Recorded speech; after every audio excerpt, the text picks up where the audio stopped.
किसान वो कौम है जो अपने एक एक इंच जमीन के लिए 20 साल केस लड़ता है, समझिए। और उसकी जमीन लेने की कोई भी साजिश अगर कोई करेगा तो इस देश में आप मान के चलिए सत्ता तो दूर नेस्तनाबूद हो जाएंगे। गांव के बहुत सारे किसानों को पता भी नहीं है अभी भी। कई कई जगह की वास्तव में सरकार ने 3 बिल लाया है, और यहाँ तक मीडिया भी 3 बिल की बात करता है कृषि सुधारों की। वास्तव में 5 बिल लाए गए। 2 बिल इससे पहले ही पास हो चुके हैं जो कि खेती से संबंधित हैं, विद्युत सुधार अधिनियम और रासायनिक दवाइयों पे प्रतिबंध लगाने का अधिनियम।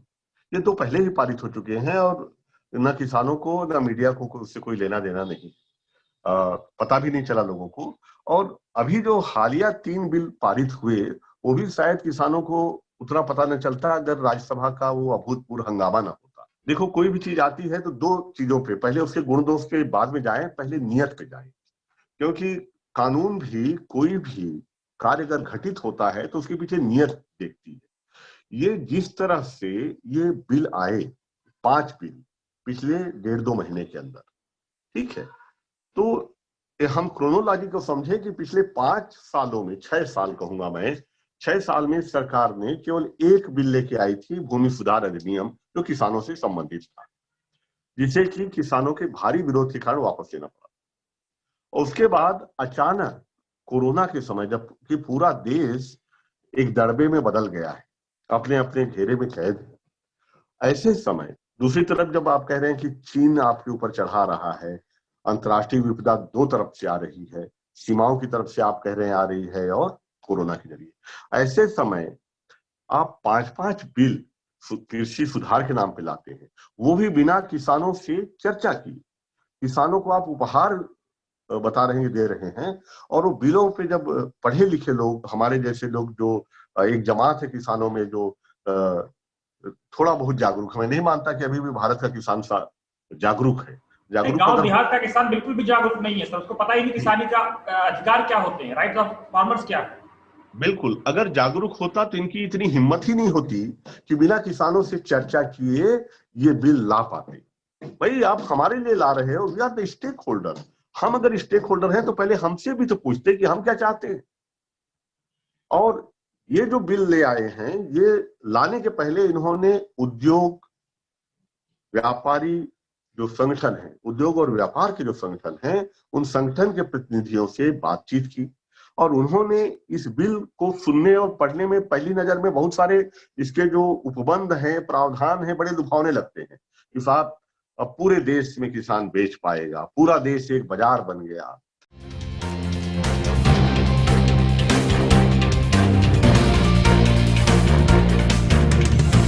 झूठ से दूर, खबरों से भरपूर। आज हमारे साथ विशेष बातचीत में मौजूद हैं राजाराम त्रिपाठी जी, जो अखिल भारतीय किसान महासंघ के चेयरमैन हैं, आईफा। त्रिपाठी जी, आपका स्वागत है। नमस्कार। तो कभी तो किसानों को पूरे देश में बेचने पर पाबंदी तो थी नहीं? पहले भी नहीं थी, पूरे देश क्या, एक्सपोर्ट पे भी कोई पाबंदी नहीं थी। महाराष्ट्र में महाग्रेप किसानों का एक संगठन है, उसने अंगूर पिछले 20 साल से बेच रहे हैं, एक्सपोर्ट कर रहे हैं। रूरल एरिया के किसानों को देखते हैं, वो बेचारे ट्राली का इंतजाम नहीं कर पाते, तो देश का भ्रमण कैसे करेंगे? जी हाँ, तो वही मैं ला रहा हूं कि एक तो इनको पास करने के तरीके पे किसानों को शंका हुई, और कि अचानक ऐसी क्या हड़बड़ी आ गई कि आप पारित किए। दूसरा, हमसे चर्चा तक नहीं किया, और उसके बाद किसान इतने आंदोलित होने के बावजूद हम लोगों ने, मुझे ख्याल है ये जून के पहले हफ्ते में जब इन्होंने अध्यादेश लाया था, अधिनियम नहीं बना था, तो 13 जून से लगातार मैं अखिल भारतीय किसान महासंघ की ओर से और भी बहुत सारे लोग लगातार लिखते आ रहे हैं। कम से कम दर्जनों लेख मैंने लिखे, उसमें मैंने एक एक इनके उपबंधों के बारे में बताया कि बड़ी विनम्रता पूर्वक कि श्रीमान, इन उपबंधों से किसान कंगाल हो जाएंगे। ये उपबंध केवल व्यापारियों के हित में बने हैं, आप इसको थोड़ा ऐसा बनाओ कि किसान जो है वो भी अपनी जान बचा सके। अपने बहुमत के दम पे या सत्ता के मद में ये इतनी चूर हैं कि ये किसानों से बात करने को खाली नहीं। और अभी तो आप देखिए कि आप कह रहे हैं किसान आंदोलित हैं, कल एक सूत्र आया प्रधानमंत्री जी का, आत्मनिर्भर भारत बनाने के लिए ये बिल बेहद जरूरी है, और अब भाजपा के कार्यकर्ता जाके किसानों को समझाएंगे। और कैसे समझा रहे हैं? जैसे ही कल इन्होंने कहा, बिहार में भाजपा के कार्यकर्ताओं ने किसानों पे वहां पे जो विरोध रैली निकाले उनको लाठियों से समझाया। कहीं पुलिस लाठी से समझा रही है हमको और कहीं पार्टी के कार्यकर्ता लाठियों से समझा रहे हैं। तो ये समझने समझाने की रिवायत हमारे देश में नहीं रही। जनतंत्र में इसके लिए कोई जगह नहीं है। जहां मैं बार बार अपील करता हूं कि आंदोलन अहिंसक रहे, शांतिपूर्ण रहे, वहीं मैं चाहता हूं कि सरकार, अगर हमारा विरोध प्रकट करने का अधिकार है तो ठीक है, करे, हम देखेंगे। अगर आप हमारी बात को नहीं मानेंगे, हम तो आज भी हाथ जोड़ के विनम्रता पूर्वक कहते हैं कि साहब आप बैठो, इसमें क्या क्या कमियां हैं हम आपको गिनाएंगे, इनको दूर कर दीजिए, हम स्वागत करेंगे आपके बिल का। अगर आप हमारे हित में लाए हो तो हम क्यों नहीं स्वागत करेंगे। अगर आप मुझसे मोहब्बत करते हैं तो मोहब्बत का इजहार मुझसे करेंगे या मेरे पड़ोसी से करेंगे? निश्चित रूप से आपसे की जाएगी। तो फिर जब किसानों से संवाद नहीं हो रहा है, किसानों के हित की आप बात कर रहे हैं, किसानों से अभी तक इतने आंदोलन के बावजूद सरकार ने संवाद बेहतर नहीं समझा, कार्यकर्ताओं को भेज रही है, वर्कर्स को भेज रही है, प्रधानमंत्री, गृह मंत्री, रक्षा मंत्री, आईफा के चेयरमैन ने जो संस्थापक हैं एमजे खान साहब, 3 दिन पहले मैंने उनसे भी बात की थी। उन्होंने कहा था कि राजनाथ सिंह साहब से हमारी बात हुई है और उम्मीद है कि सरकार संवाद अगले 2-3 दिनों में करेगी, लेकिन अभी भी कोई रिजल्ट नजर आता दिखाई नहीं दे रहा है। जी, बिल्कुल सही कह रहे हैं आप। ये जो गतिरोध आया है ये सरकार की तरफ से ही आया है, किसानों की तरफ से कोई गतिरोध नहीं आया। और किसानों ने ही इनको ये भूल जाते हैं कि देश में सबसे बड़ा वोट बैंक किसानों का है। और कोई भी सरकार अगर कुर्सी पे बैठी है तो किसानों के वोट से बैठी है।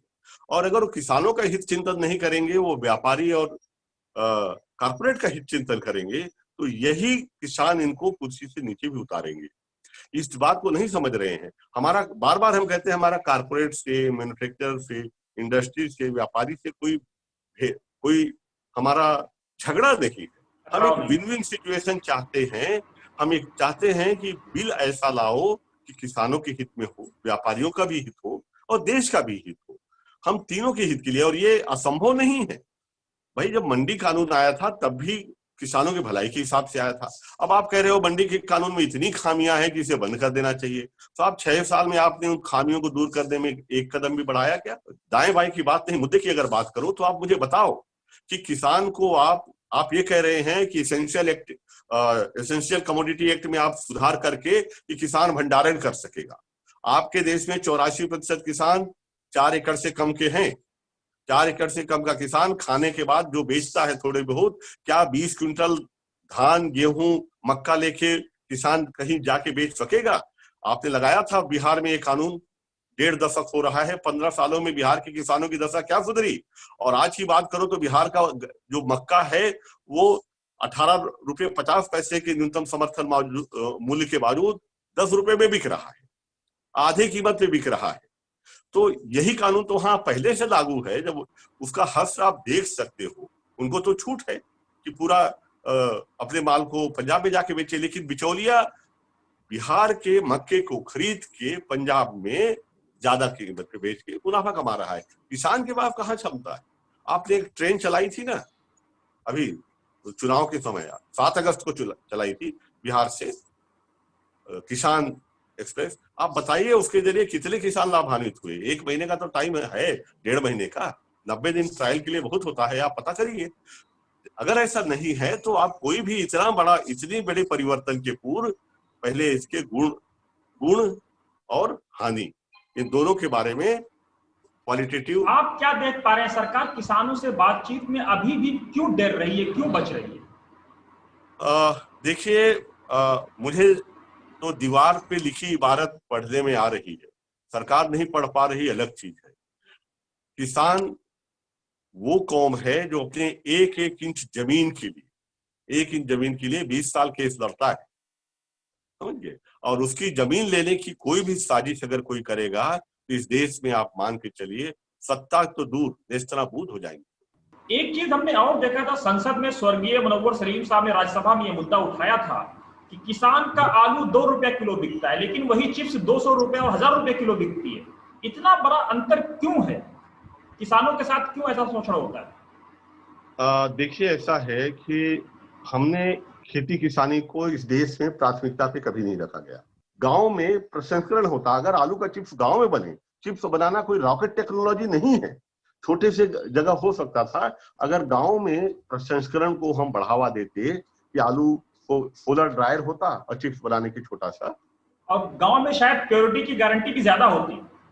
हाँ, तो अब हुआ ये कि अगर समझिएगा, इस चीज को किसान भी नहीं समझता कि फंसता कहाँ है। वो फंसता यहाँ है कि अगर आप आलू को 2.5 रुपए में बेचोगे तब तो आप किसान, और यदि उसका चिप्स भी ना के किसान का पूरा परिवार और बेटा मिलके चिप्स बेचता है तो उस पर टैक्स लगेगा। कच्चा माल बेचोगे तब तो आपको इनकम टैक्स से, जीएसटी से छूट है, और यदि उसका प्रसंस्कृत करके आप माल बना के बेचते हो तो दुनिया भर के टैक्स मुंह बाए खड़े हैं। अब छोटा किसान है तो वो कैसे करे, बड़े व्यापारी हैं तो चार्टर्ड अकाउंटेंट है, वकील है, दुनिया भर के नियम है, जो लेबल का अधिनियम, FSSAI का, GMP का सर्टिफिकेट, इतना कुछ लगता है कि छोटा गांव का जो प्रसंस्करण करने वाला छोटा उद्यमी है, वो समझ लीजिए 1 लाख उद्यमी में 1 उद्यमी जिंदा बचता है, बाकी 99,999 उद्यमी ये जो सिस्टम है मार डालता है। जो जमीन को कॉन्ट्रैक्ट एक्ट में ये क्या कह रहे हैं, सेवाएं, कृषि सेवाएं, सेवाएं शब्द बेवजह नहीं जोड़ा है।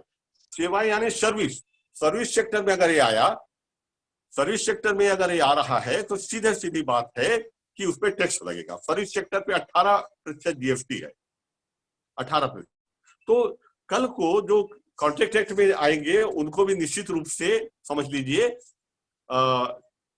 गवर्नमेंट टैक्स के घेरे में ला रही है, और इस आंदोलन को कुचलने के लिए भी इनकम टैक्स से आ रहे हैं। आप देखते हैं कि राजनीतिक विरोधियों को जिस तरह से कुचल रहे हैं, सरकारी संस्थाओं का दुरुपयोग कर रहे हैं, ये जारी है। मेरे पास ऐसे कितने ही उदाहरण हैं।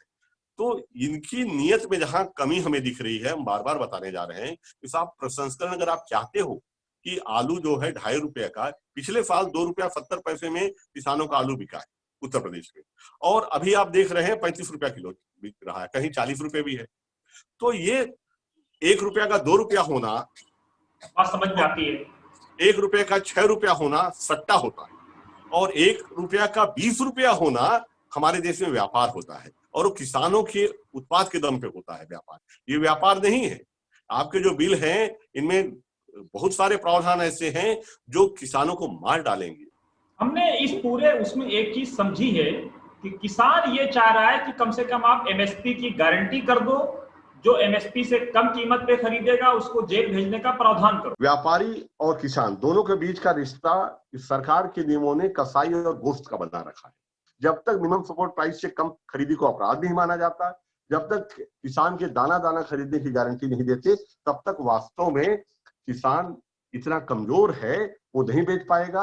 आप समझिए, कॉन्ट्रैक्ट एक्ट हो चाहे मार्केटिंग का एक्ट हो, चाहे कोई भी एक्ट लाइए, किसान का पलड़ा बहुत ही हल्का है और व्यापारी का पलड़ा बहुत भारी है। उसके पास वकील है, उसके पास चार्टर्ड अकाउंटेंट है, सरकारी अधिकारी उसकी सुनेंगे। तो अगर सरकार किसानों को भला चाहती है तो बराबरी के लिए उसको सरकार के साथ खड़ा होना चाहिए। लेकिन अफसोस हम सरकार को हमारे साथ खड़ा हुआ नहीं देख पा रहे हैं, ये हम व्यापारियों के साथ खड़ा हुआ देख रहे हैं। यही कारण है कि हमारी शंकाएं भी बढ़ी हैं और साथ ही साथ आंदोलित भी। आगे की क्या रूपरेखा है आप लोगों की?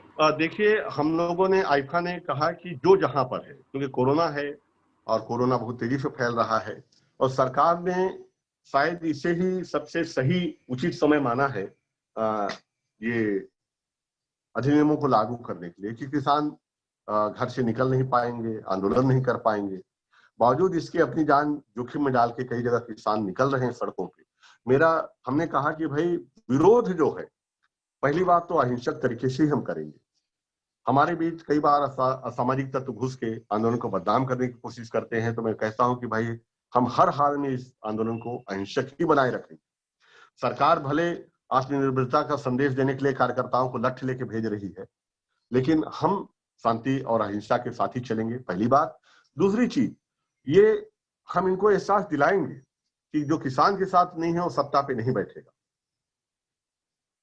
जितने चुनाव आने वाले हैं, चाहे स्थानीय निकाय है, जितने भी चुनाव आने वाले हैं, सर मेरा पूरा विश्वास है कि किसान इनको हाशिए पे खड़े कर देंगे। मैंने देखा है गांव में घर वालों की जो मेहनत है, पूरा परिवार मिलकर खेती करता है, उसकी मेहनत की कोई मजदूरी नहीं मिलती है। जो मजदूर रखे जाते हैं उनको मजदूरी दी जाती है।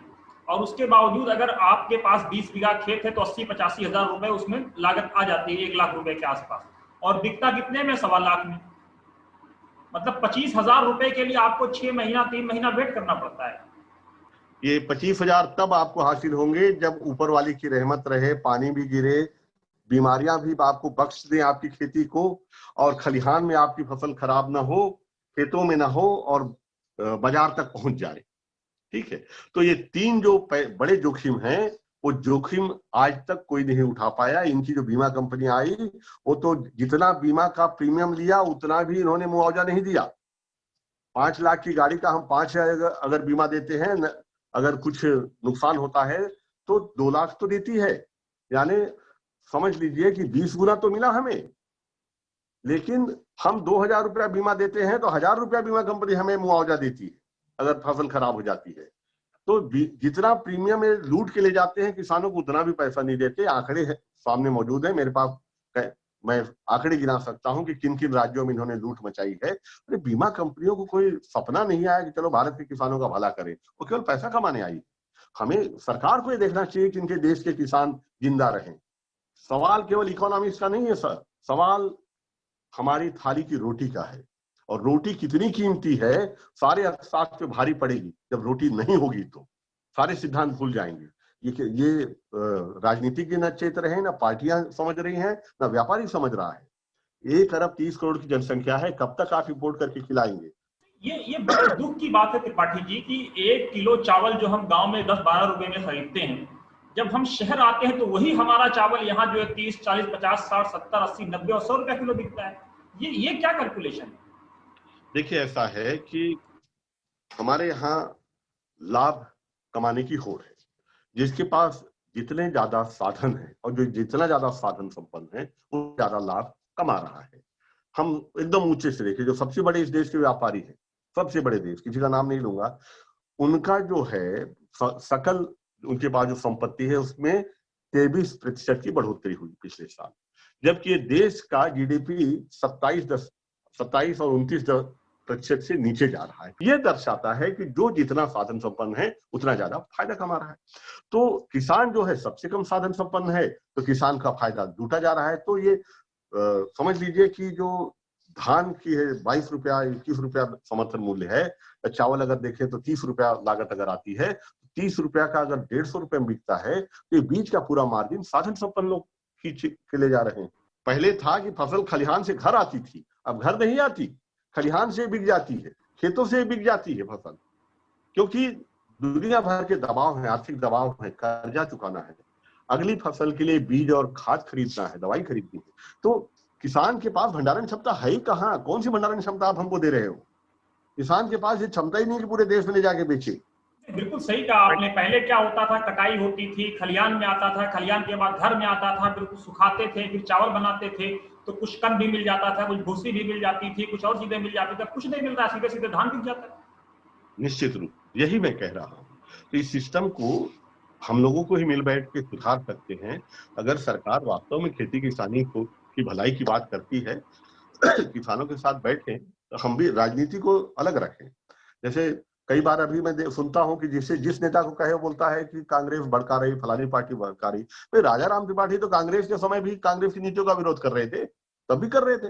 तब कांग्रेस कहती रही होगी कि बीजेपी के आदमी है। जिस दिन ये संसद में बैठे हुए लोग समझेंगे कि उनकी रोटी से सीधा रिश्ता, उनकी रोटी सीधा रिश्ता किसानों से, और ईमानदारी के साथ प्रधानमंत्री जी जिन्होंने संसद को घुसते समय चूमा था, अगर एक बार भी वो सोचेंगे कि संसद जो है ये किसानों के पसीने पे चलती है, एक बार अगर सोचेंगे तो ये तीनों बिल पे फिर से विचार करेंगे, मेरा मानना है। बहुत बहुत शुक्रिया सर।